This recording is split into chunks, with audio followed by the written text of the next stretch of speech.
بسم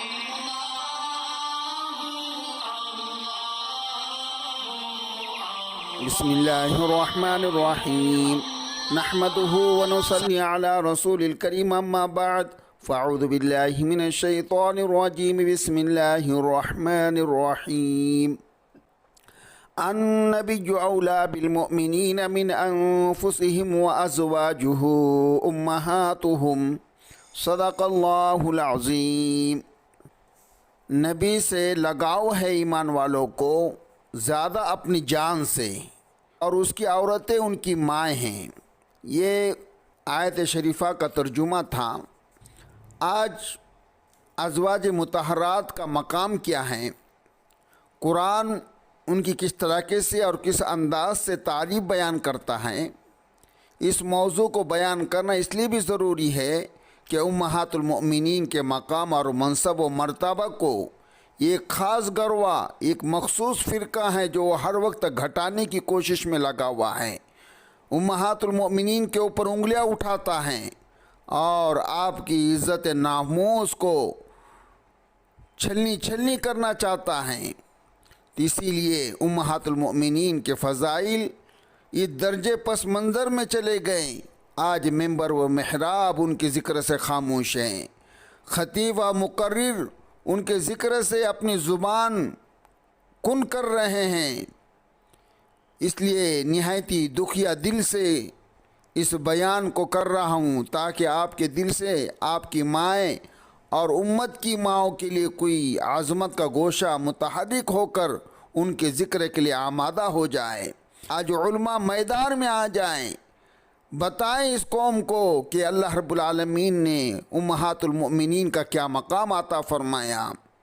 آج مقرر وائز ان کے فضائل عوام کے سامنے پیش نہیں کر رہے ہیں، لیکن قربان جاؤ قرآن حکیم کے مقدس و پاروں کے کہ قرآن نے ازواج مطہرات اور امہات المؤمنین کے منصب و مراتب اور ان کی فضیلت اور عظمت اس طرح اپنے خزانے میں محفوظ کر رکھے ہیں کہ آج ایک ایک موتی نکالتے جائیں اور اپنی عقائد و مراتب کے ہار میں پروتے جائیں، اور امہات المؤمنین کے مرتبہ و فضیلت کا ایک ایسا ہار بن جائے گا جو عقیدے کے گلے میں زینت بن کر چمکیں گا، اور عقیدے میں ایک ایسی چمک اور دمک پیدا کریں گا جس سے ایمان و یقین کے تمام پیمانے درخشندہ تابندہ ہو جائیں گے۔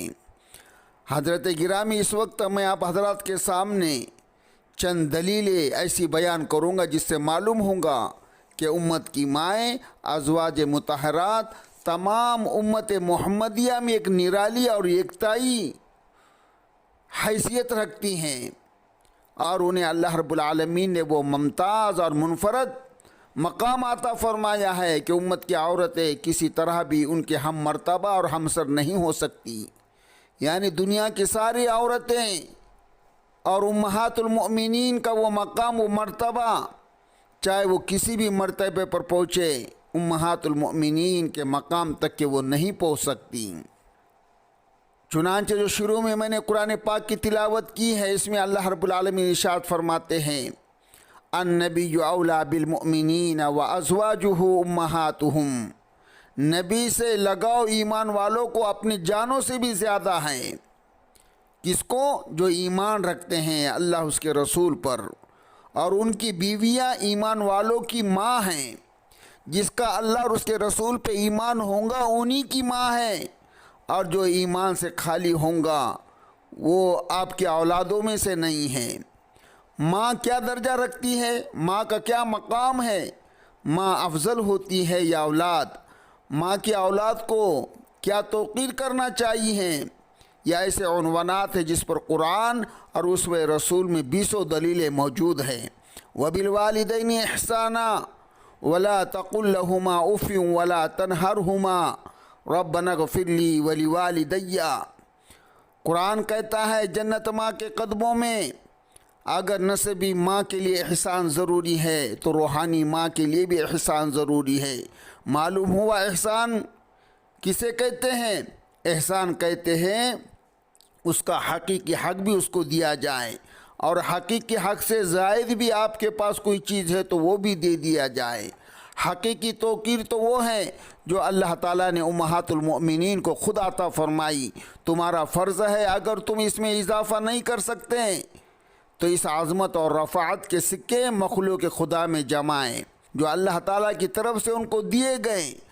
آپ اس مسئلے کو تو زور دے کر ممبر و محراب پر بیان کر سکتے ہیں کہ ازواج رسول چونکہ امت کی مائیں ہیں، اس لیے ماں کا درجہ یہ ہے کہ اولاد ان سے محبت کرے، اولاد ان کی عظمت بیان کرے، اولاد ان کی تعریفیں کرے، اولاد ان کے لیے سکون ثابت ہو، اولاد ان کی رفعت کا ڈنکا بجائیں، اولاد ان کی اطاعت کرے، ان کی پیروری کرے، ان کے اسوہ حسنہ کو اپنائیں، ان کی گستاخی سے خود بھی رکے اور دوسروں کو بھی روکے۔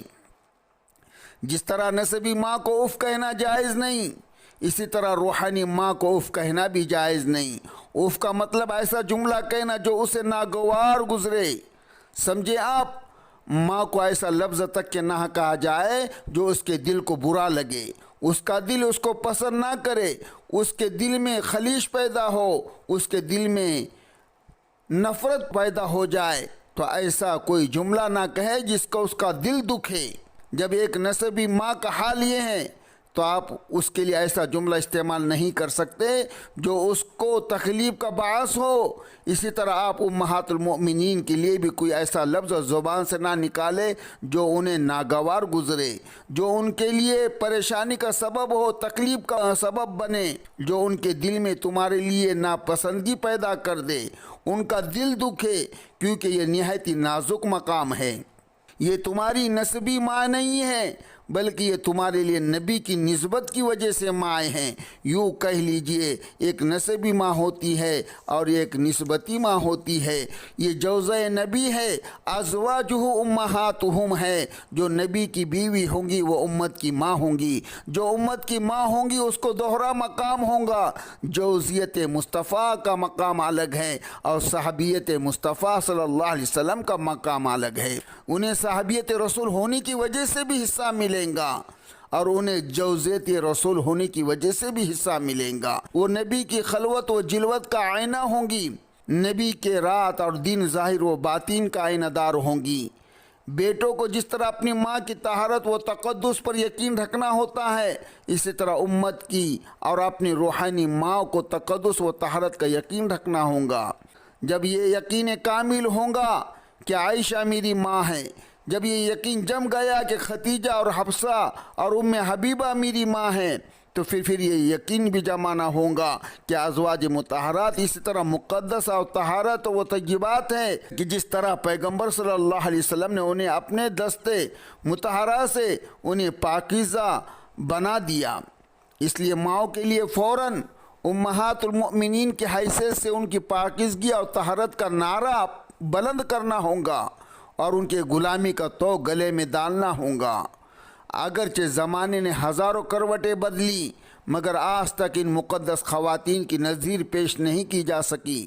سنا ہے کبھی آپ نے رسول اللہ صلی اللہ علیہ وسلم نے فرمایا جنت ماں کے قدموں تلے ہیں؟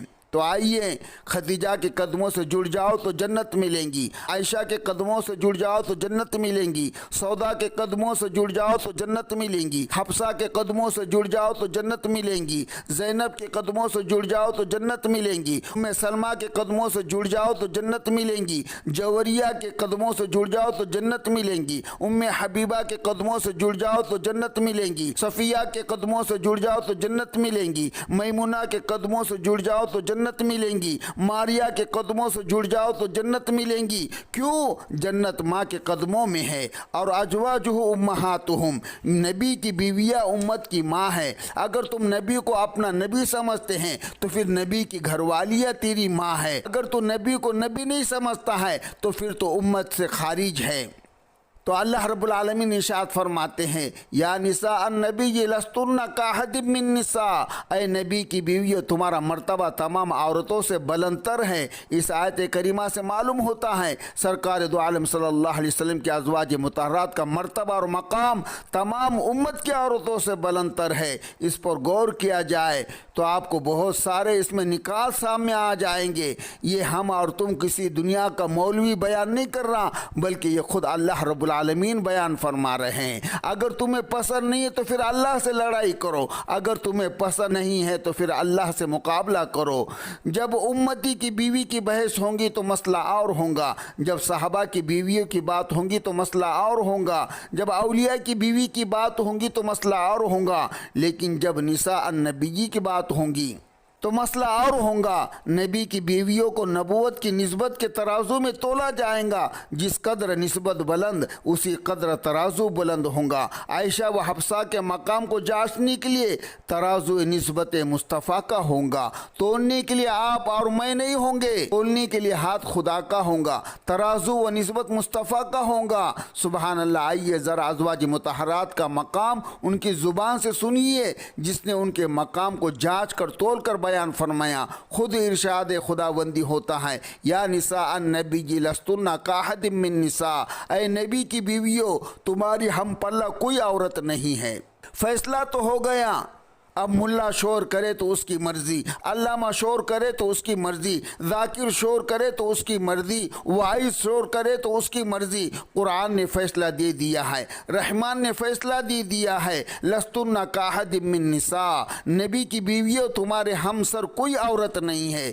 جاؤ، نہیں برداشت ہوتا ہے تو ہاتھ کاٹو، منہ پر سیاہی ملو، بدن پر خاک ڈالو، مجھے کیا، میں تو ماؤں کے قدموں سے وابستہ رہوں گا، میں ان کے پیر کے زمین پہ جو پیر گرتے اس سے جو غبار اٹھتا ہے اس مٹی کے غبار کو اپنا سرما بناؤں گا، اور تمہیں کالی سیاہی مبارک ہو، مجھے امہات المؤمنین احسان شناسی مبارک ہے۔ اسی آیت کریمہ کی تفسیر میں قاضی سلیمان منصور پوری رحمۃ اللہ علیہ تفسیر فرماتے ہیں، النسائی میں جنس انسانیت کا ہر فرد شامل ہے اور کوئی عورت ذات بھی اس سے باہر نہیں ہے۔ پھر لفظ احد بھی موجود ہے، اور جب نفی کے لیے لفظ احد استعمال کیا جاتا ہے اس وقت نفی بدرجہ اتم ہوتی ہے۔ تو غور کرو، وَلَمْ يَكُنْ لَهُ كُفُوًا أَحَدٌ، کوئی بھی خدا کا ہمسر نہیں، اس میں بھی احد کا لفظ استعمال ہوا ہے۔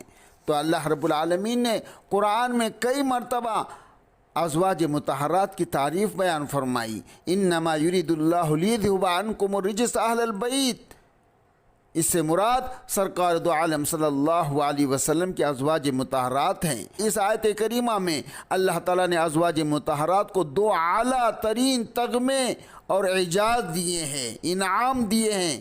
کیا کہا، اے ازواج مصطفیٰ، دنیا کی کوئی نجاست تمہارے قریب نہیں آنے دوں گا۔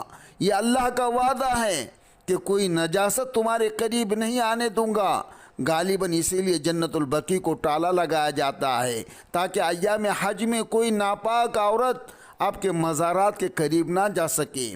اور دوسرا تحفہ اور تغمہ اور شرف یہ بخشا کہ کعبے کو ابراہیم و اسماعیل پاک کریں گے، صحابہ کو مصطفیٰ صلی اللہ علیہ وسلم پاک کریں گے، اور ازواج مطہرات کو خود خداوند قدوس پاک کریں گے۔ سبحان اللہ، خدا نے ایسا پاک کیا کہ تمام دنیا کی زبانوں پر امہات المؤمنین کی طہارت و پاکیزگی کا ذکر عام کر دیا۔ مثلا خدا نے کہا ازواج مطہرات، نبی نے کہا ازواج مطہرات، علی نے کہا ازواج مطہرات، ولی نے کہا ازواج مطہرات، فرشتوں نے کہا ازواج مطہرات، اپنوں نے کہا، بیگاں نے کہا، عرش پر گونج ہے ازواج مطہرات، عرش پر گونج ہے ازواج مطہرات۔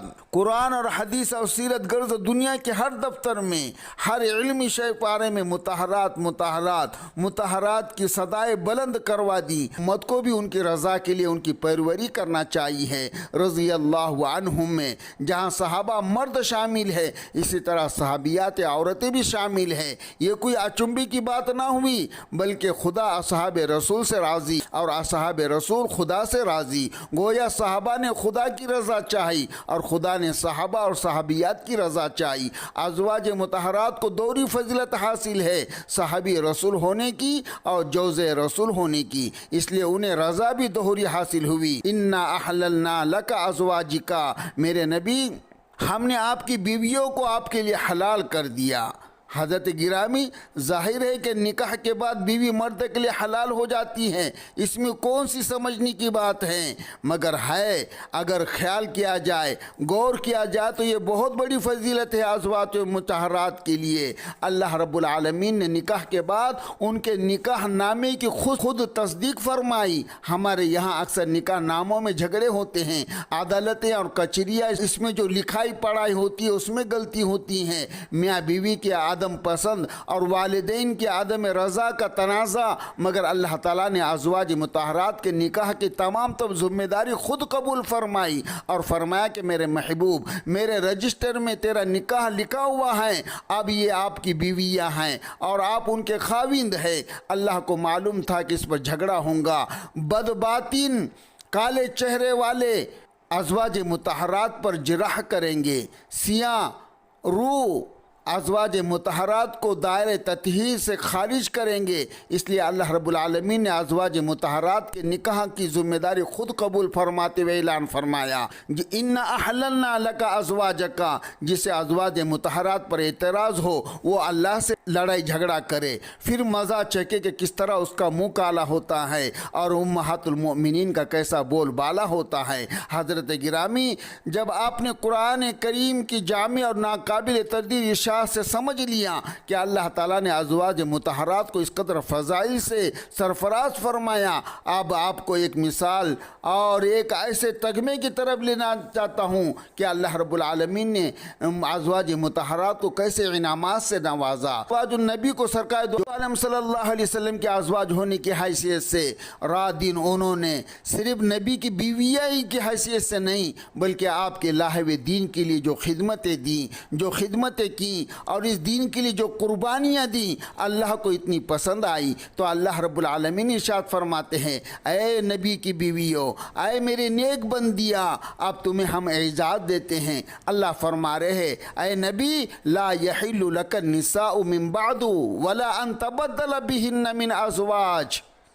کتنا بہترین میری ماؤں کو اللہ رب العالمین نے انعام دیا، یعنی کہا کہ اے نبی، اللہ کے رسول کو حکم دیا جا رہا ہے کہ آپ آئندہ ان ازواج کے سوا کوئی عورت آپ کے لیے حلال نہیں، نہ ان ازواج میں سے آپ کسی کو طلاق دے سکتے ہیں، آپ ان کے بدلے میں کسی اور عورت کو اپنی بیوی بنا سکتے ہیں، اب دنیا و آخرت میں یہی تمہاری بیوی اور رفیق حیات رہیں گی۔ سبحان اللہ، خاوند کے پاس جو خصوصی اختیار ہوتا ہے اسے شرعی طور پر طلاق کہا جاتا۔ جب کوئی خاوند محسوس کرے کہ میری بیوی کا کردار درست نہیں ہے، اس کی چال ڈھال صحیح نہیں ہے، یا خاوند کی جو وہ اطاعت کرنا چاہے وہ اطاعت نہیں کرتی، تو خاوند کو اللہ رب العالمین نے اس طلاق کا جو اختیار دیا ہے، اللہ کے رسول صلی اللہ علیہ وسلم سے وہ اختیار اللہ رب العالمین نے واپس لے لیا۔ اسلام نے طلاق کا جو حق دیا تھا وہ عورت کو طلاق دے کر اپنے سے جدا کر سکتا ہے، مگر میں قربان جاؤں امہات المؤمنین کے مرتبے اور مقام پر، اللہ تعالیٰ نے ان کے خدمات کے پیش نظر ان کی قربانی کو اتنی اس طرح قبول کیا کہ اپنے رسول کو حکم دیا، آپ ان کو نہ طلاق دے سکتے ہیں اور نہ انہیں دامن نبوت سے جدا کر سکتے اور نہ ہی آپ ان کی موجودگی میں کسی اور عورت سے نکاح کر سکتے ہیں۔ کیوں؟ اس لیے کہ ازواج مطہرات اس قدر پاکیزہ، بے مثال اور مطہرہ اور مقدسہ بن چکی ہے کہ نبوت کی تربیت خاصہ کی خصوصی جھلک ان میں پائی جاتی ہے۔ نبی نے ان کے اوپر ایسی مہربانی کی، ایسی نظر ڈالی کہ وہ اتنی پاک صاف ہو گئی کہ اب تم ازواج مطہرات کو طلاق نہیں دے سکتے، اس لیے آپ سے جو ہے وہ طلاق کا اختیار اللہ رب العالمین نے لے لیا۔ اب جو موجودہ مطہرات ہے اب صرف وہی تمہاری بیویاں ہوں گی، اب موجودہ ہی رہیں گی، اب نہ ان میں سے آپ کسی کو طلاق دے سکتے، نہ ان کے علاوہ کہ آپ کسی سے نکاح کر سکتے۔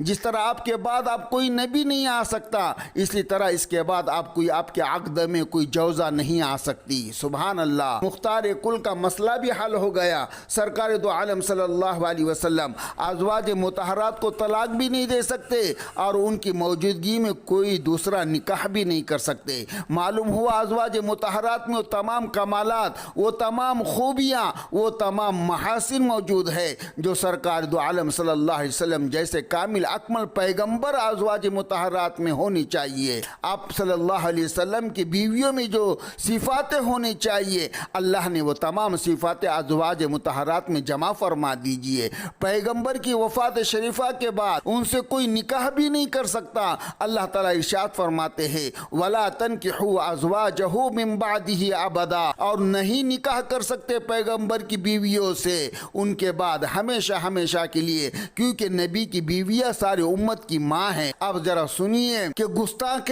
مطہرات کے منہ پر کیسا اللہ رب العالمین تماچا مارتے ہیں۔ لَإِن لَّمْ يَنْتَهِ الْمُنَافِقُونَ وَالَّذِينَ فِي قُلُوبِهِم مَّرَضٌ، اب اگر کوئی منافق باز نہ آئے، اگر کوئی مخالف کرنے والا میری اماؤں سے، میری امہات المؤمنین سے اگر وہ کچھ پرنڈا کرنے لگے، اگر جن کے دلوں میں کھوٹ ہے، تو حضرت گرامی معلوم ہوا ازواج مطہرات کے خلاف سازش کرنا اور ان کی بارگاہ میں گستاخی کرنا اور ان کے خلاف گستاخانہ زبان استعمال کرنا یہ منافقت ہے۔ ایسے لوگ بارگاہ خداوندی میں سزا کے مستحق ہیں۔ اللہ تبارک و تعالیٰ نے ازواج مطہرات کے گستاخوں کو مریض قرار دیا کہ یہ مریض ہے، ان کو بغض امہات المؤمنین کا مرض لگا ہوا ہے۔ خدیجہ کا بغض ان کو لگ گیا، عائشہ اور سودا کا بغض ان کو لگ گیا، حفصہ اور زینب کا بغض ان کو لگ گیا، ام سلمہ اور جویریہ اور ام حبیبہ اور صفیہ اور میمونہ، ماریہ، امہات المؤمنین کا بغض ان کے چہروں کے اوپر نکھر رہا ہے، ان کے جسم سے بدبو آ رہی ہے، کیونکہ ان کے دل میں امہات المؤمنین کا بغض ہے۔ اس لیے حضرت امام شافعی رحمۃ اللہ علیہ جو دنیا علم و فقہ میں ایک ممتاز اور منفرد مقام رکھتے ہیں، وہ ازواج مطہرات کے شان میں ردب اللسان رہتے ہیں اور نہایت وحلانہ انداز میں عرض کرتے ہیں یا اہل بیت رسول اللہ حبکم فرض من اللہ فی القرآن انزلہ رفاکم من عظیم القدر انکم من لم یصلی علیکم لا صلاۃ لہ۔ اے اللہ کے رسول کے ازواج مطہرات، اے سارے مسلمانوں کی مائیں، تمہاری عظمت و شان کا کیا کہنا کہ اللہ رب العزت نے قرآن مجید میں خود تمہاری شان بیان فرمائی اور تمہاری محبت فرض قرار دی۔ تمہاری جلالت شان کے لیے یہی کافی ہے، جس نے تم پر درود نہ پڑھا اس کی نماز نہ ہوئی۔ سبحان اللہ، اللہم صلی علی محمد وعلی آل محمد۔ تو میرے بھائیوں، ہمیں امہات المؤمنین سے عقیدت اور محبت رکھنا فرض ہے۔ اگر دنیا کی ماؤں کی تم بد تہذیبی کرو گے، ان کی بے ادبی کریں گے، تو ہو سکتا ہے اللہ تعالیٰ تمہیں جہنم کا عذاب دے کر جنت نصیب فرمائیں گے۔ لیکن اگر تم نے امہات المؤمنین کے شان میں گستاخی کی، ان کی بے ادبی کی، تو اللہ رب العالمین جنت کو ہمیشہ ہمیشہ کے لیے تمہارے لیے حرام کریں گے۔ اللہ رب العالمین ہمارے دل میں ہماری دنیا کی ماؤں کی بھی اور امہات المؤمنین ہماری ماؤں کی دونوں مائیں، جو ہماری نسبی ماں ہے اور ایک روحانی ماں ہے، اللہ ہمارے دونوں ماؤں کی محبت ہمارے دلوں کے اندر جاری فرمائے اور ان کے حق ادا کرنے کی ہمیں پوری پوری توفیق عطا فرمائے، کیونکہ ہمارے ماؤں کے قدموں میں اللہ نے جنت رکھی ہے، اس لیے ہمیں ان کے قدم کے نیچے رہنے کی ہمیں حکم دیا گیا کہ اے بندے، تمہاری ماں کے سر میں جنت نہیں، تمہاری ماں کے سینے میں جنت نہیں، بلکہ ہم نے جنت ان کے پاؤں کے نیچے رکھی ہے، اس لیے تمہیں ان کے پاؤں کا بھی اکرام کرنا ہے۔ اللہ رب العالمین ہمیں اپنی ماؤں کا اکرام کرنے کی توفیق